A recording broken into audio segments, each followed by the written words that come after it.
Hey guys, welcome back to my channel. So today I have a different video set up for you. And this morning Eden actually reminded me that how many years ago? 22. So 22 years ago, he almost died when he was, how old were you? 17. He was 17 years old, guys. So this is kind of like I have my coffee and you have your coffee. Maybe like a coffee chat. So he's gonna share, he's gonna share like his, so this is serious. So he's gonna share his story of how he almost died 22 years? 22 years ago. So you wanna share? He this I'm not this good at this this was stuff. totally like out of the blues. I'm like, oh my gosh, you have to share because like he just told me this morning. So I'm like, I think we need to make a video about this because look at where he's at now, 22 years later, and he almost died, guys. Like he'll share with you like his whole story. So you want to share with us? I don't know why he's Sure. laughing. He's not used to the camera, Not used to so camera, used you to guys stuff. give this video Okay, a so thumbs up because he does I'm not really good at. like he's not It's like awkward. he's I want to not. look at the. I want to look at this, but We're told me to look filming with there. my cell phone, so that's why it's hard because like he's looking at his handsome face. All right, so he's gonna share. Okay. But today's an anniversary, kind of like an anniversary for me. Every September 13th, it kind of just brings back some memories. Just to be summarize things short, as a kid, as a teen, I did get into some trouble. I wasn't the greatest son to my mom, but we had She some was a single mom. Yeah, she was a Sorry. single mom. We had some challenges. I won't go into details, but it was rough, and it led me to get involved in certain extra activities. And but anyways, I around by the time I was 16, I was already a recovering drug addict, and I was trying to change my life around. And the summer of '96, I started cleaning my act up, and I had stayed in all summer, and I was living with my sister at the time. And one of my buddies said, "Hey, actually, it sounds silly, but it was the day that Tupac finally passed away."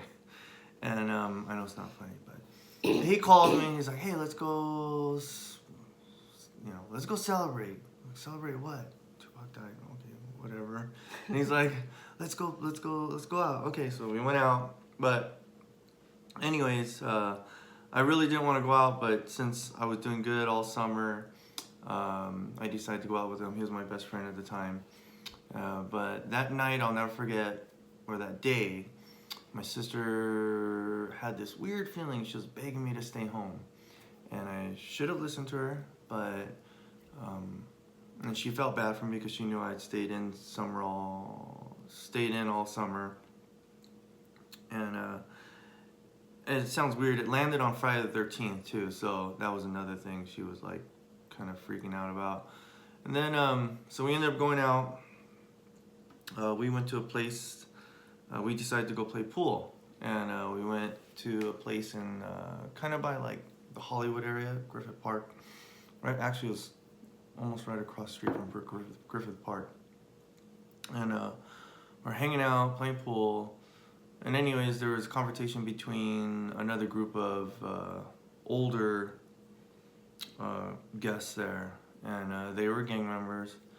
And anyways, there was kind of a argument that pursued.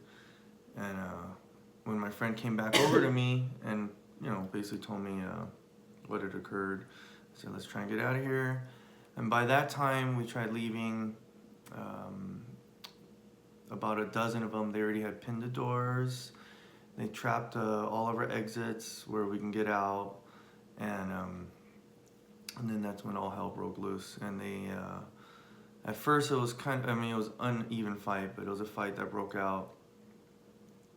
and they got a hold of me, pinned me in the corner, and started. I noticed I kept hearing glass shattering all around me, and I realized that when they had pinned me in the corner, about a dozen of them were just throwing cue balls at me, and I was trying to grab a chair to protect myself, and by the time I could raise one of the chairs to kind of deflect the balls from hitting me, one struck me on the side of my head, my left side of my skull, which you would think about the impact of a cue ball being thrown at you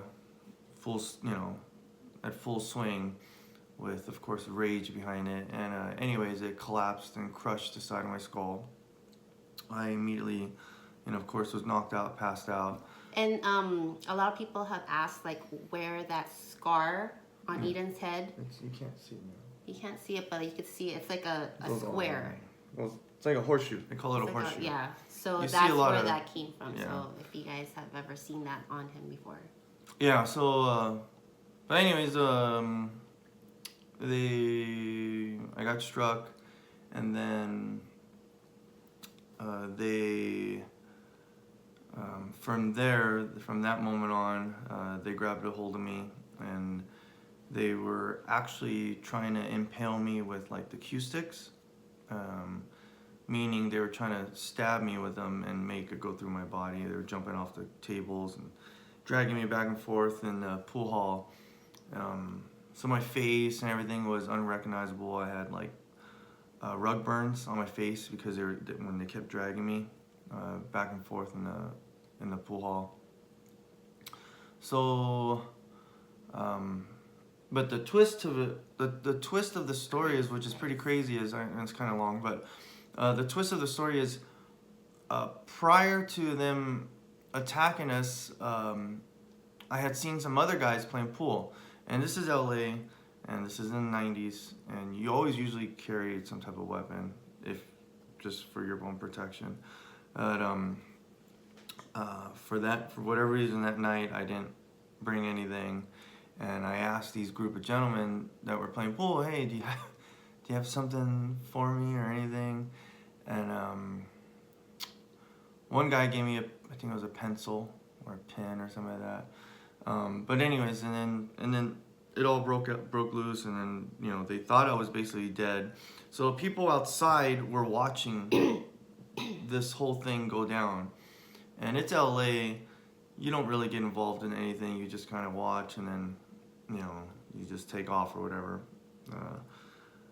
But anyways, they were all outside watching while the guys were pinning the doors, and while they saw me being dragged back and forth, a group of guys, they felt bad for me. They were like, man, this guy's not going to be able to have a, they thought I was dead, so they're like, why do they keep messing with him? He's lifeless, and so forth. So these guys decided, well, let's intervene and let's try and at least stop them. So they actually kicked the door in, or they kind of forced their way in, and they had pepper spray and mace, I think it was. So they were able to discharge the mace and the pepper spray, which of course ended up making those guys stop. And those guys saved my life, because if it wasn't for them, the doctors have said several times when I was, trying to recover, that one more blow to my skull, I would have been dead. Because the way it works is, you can just imagine cue ball going the side of your skull. My head was caved in, and it was shattered like an egg. And so yeah, one more blow would have killed me. I recovered. It took a while. I had to learn my speech was off.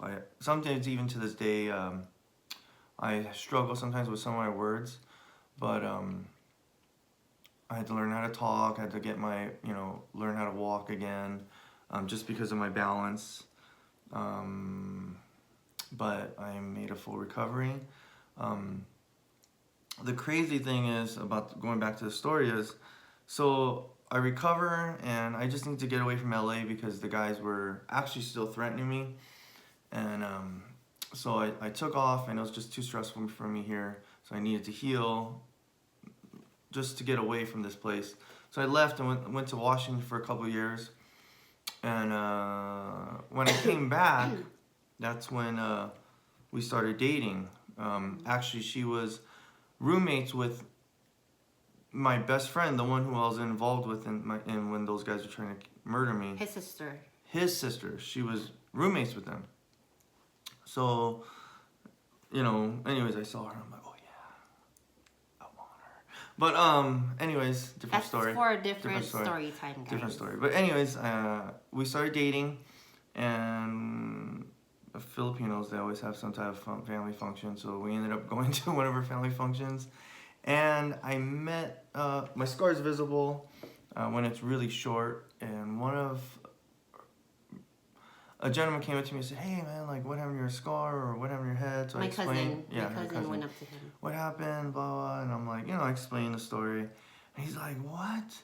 He was like, "I gotta take you over here." And so he takes me to another gentleman, and it was actually your brother. And anyways, long story short, come to find out, the guys that saved my life in 1996, when I was getting murdered, was Marisol's brother and cousin and one of their friends. I had no idea. Yeah, so we didn't know each other, and but when it comes to faith and when it comes to God's grace and His mercy, listen, I didn't deserve. I was on a path to just. At that moment, I deserved it, I think. I was doing really bad things, even though I was trying to change and so forth. But even not knowing God, God still came through and He showed mercy for my life. And it's incredible because it's literally, I know people say, well, it's just a coincidence. It's whatever you want to say it is. But in our opinion, and in my opinion, deep down in my heart, it was truly an ordained divine appointment for that to occur with Marisol's family, for us to meet that way, for them to save my life when I was in 1996, and then for us to end up dating and being together and then getting married. 15 years later. 15 years she's later. Truly, I really believe our marriage and the way we met and everything is really a divine appointment. Even though when we met, we weren't believers, we weren't, we might have said we were, but we weren't living it at all. And, but even through that all, God's grace still is amazing, and it's a blessing. I've had other head injuries, and there's a whole nother story about me almost dying at work a few years ago, and that triggered some of the old injuries to come back. But I would just like to share that God's word and His promises are true. They're not fake. It's not a fairy tale. It's not empty words. Myself and Marisol, we truly do. It's evident in our life. We can't even number or count the miracles that have occurred in our lives on a yearly basis. Mm-hmm. So for myself, like I said, sometimes there's symptoms that come and rise up within my life, but I have to stand on God's promises, and He has healed me. Mm-hmm. He has restored me. And sometimes, I have to remind myself, and I have to get back into faith a lot of times. And, you can't, we're human, and sometimes fear comes in and thinking, or, sometimes I might have a weird headache or these weird feelings. But God's word stands strong always. So, And we love that verse, Romans 8:28. Yeah. If you guys don't know it, it's in all things God works together for the good of those who love Him and who is called according to His purpose. So, yeah, He has a purpose for each and every one of you.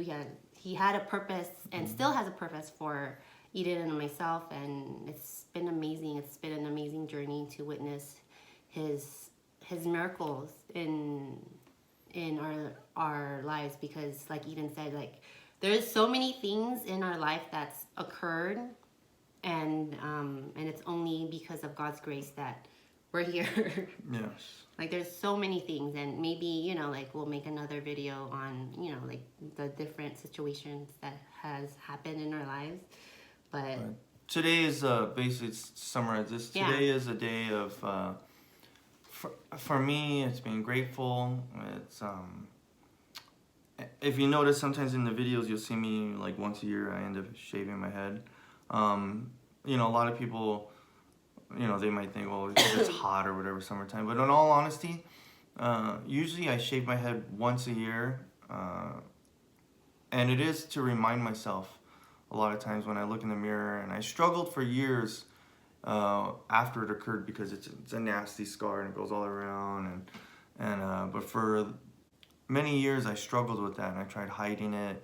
I was real self-conscious about it. I don't blame them, but people stare and so forth. But for me, now I realize that, you know what, that's it's a reminder for me that God is a, well, yeah, it was a bad battle scar, and I lost, but no, you're victorious. no, I lost the physical part of it. Okay. But it's a reminder of his love, because he reached out and saved my life when I didn't deserve it. Yeah. And he pulled me from the depths of, I was literally in the clutches of death, and he saved my life. And that's just one story that I can share. There's a whole bunch of other times where he's reached out to me and saved my life, and so I don't take it for granted now. And I'm so grateful. I love this woman beside me. She's truly my divine God sent woman to me. I really believe it, because we were meant to be together. Wow. But I didn't make him say that. wow, He just said it wow, himself. I just said that. You too. But yeah, and then yeah, that's it. So thank you guys so much. I know it's a long video, but I think it's worth hearing that God can change any situation for the better. So just continue to have faith, whatever situation you guys are going through. If it's, if it doesn't look like it's gonna work out or anything like that, just have faith that God will work it out for His good and for His glory. So Yes, just keep fighting out there, guys. Don't give up. And God has a purpose for you, and just can't wait. And every day, do something. Serve. Love on someone. If you can serve someone. Just share His love. So thank you. all right. Appreciate it. Thank you so much, guys, and we will see you guys next time. Bye.